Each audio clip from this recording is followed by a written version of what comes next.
who have all made it to Abidjan. Dear Sadhguru, one of the world's voices and leaders on soil conservation and land in this day and age, having you here is absolutely fantastic, and we welcome you.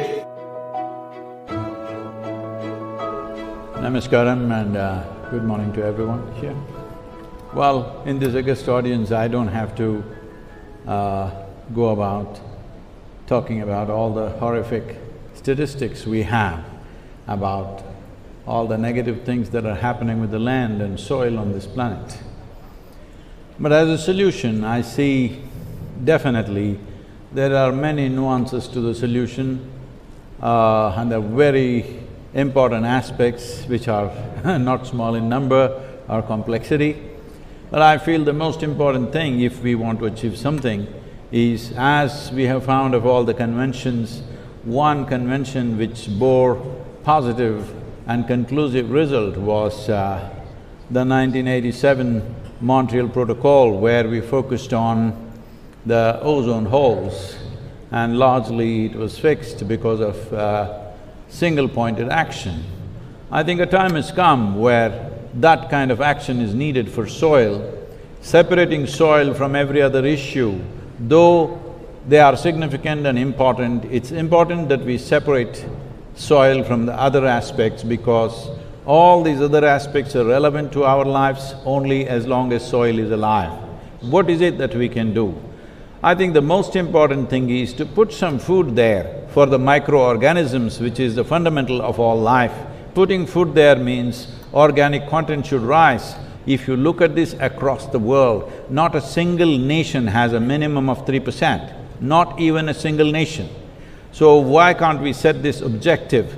All other issues are there, we can continue to attend to those things, but the most important thing is we as a generation of people keep the soil alive for future generations. Setting up 3% as a minimum average for every nation and setting up an incentive process for the farmers to get there, making the incentives attractive enough that farmers will aspire to be there. And once they get there, the industry and business to facilitate carbon credit systems for the farmers is a second line of incentive. The third level of incentive is, instead of just labeling food products as just organic, as if the other foods are inorganic, it is not. And it's extremely difficult and it takes a whole lab process to measure the amount of fertilizer and pesticide in a given product, either a fruit or a vegetable. So, the simple thing is to measure the organic content of the soil, which can be done on the land by the farmer. With a little supervision it can be done. So we can establish 3% organic content. Those who have reached 3% organic content, these products, these agricultural products of fruit and vegetable and grain should find a different shelf in the marketplace.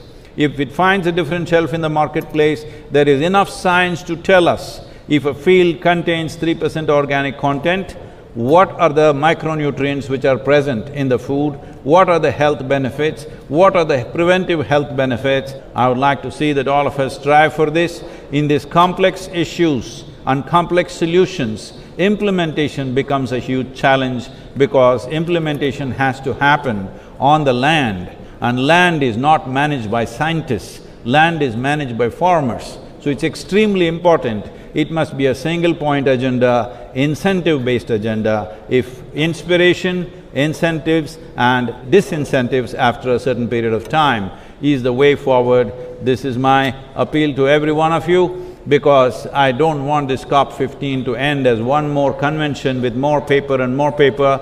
This must end with concrete action, and action in such a way that it's implementable.